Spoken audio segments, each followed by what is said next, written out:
Hey LinkedIn, I thought I'd do a quick video here on the line of following up on certainly in B2B anyway, and I wrote a post, I think it was about last week, just talking about how it takes a lot more than anybody really realizes, and a few people argue that you can shortcut it or do less or cut bait or whatever.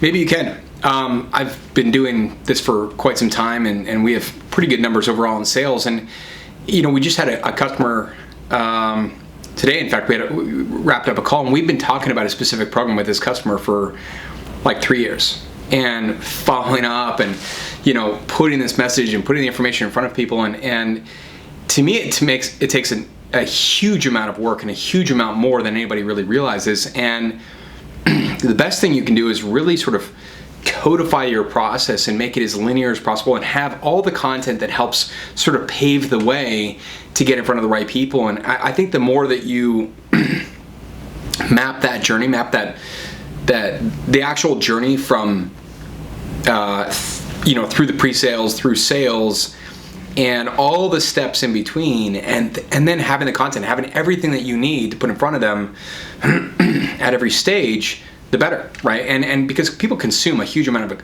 content these days before they take action. In fact, there was a Harvard article, which I can drop in the comments, that we created a little PDF around, but I read a little bit ago. It was a Harvard Business Review, and it talked about how I think it was like 87%, like the prospect or buyer will do the homework up to 87% of the way, and then it was like the final 13% or whatever it was, or 17%, the final 17% was the last mile, essentially, where they interact with a sales rep, and then they move forward. And in many cases, I think when you're creating this content, you want to help educate to increase the understanding, so they understand, and then build confidence, so they're confident that it's the right play, and then from there a decision will take place. And the more you can make this journey sort of linear, and the content journey linear, and arm the marketing team, arm the sales team with all of the content they need to really follow up and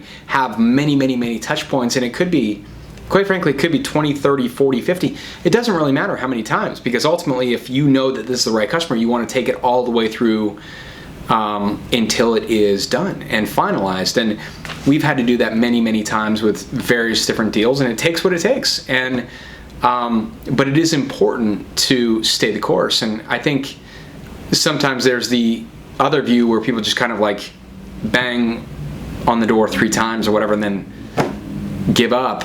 I don't subscribe to that model. I think you have to make sure that you have a huge amount of content, and you stay the course and have enough touch points to take it there. And I think that if you do that, the payoff is definitely there. And certainly if you care about your customers and it's the right customer for you, then it would behoove you to sort of just stay the course and have enough content to stay the course and get it done. And I think in any B2B setting, at least what we're seeing today in 2022, it requires a series of things that are a compounding of actions of mapping that overall linear journey, having all the content that supports the touch points, and then being able to do that sort of follow up and follow through to arrive at that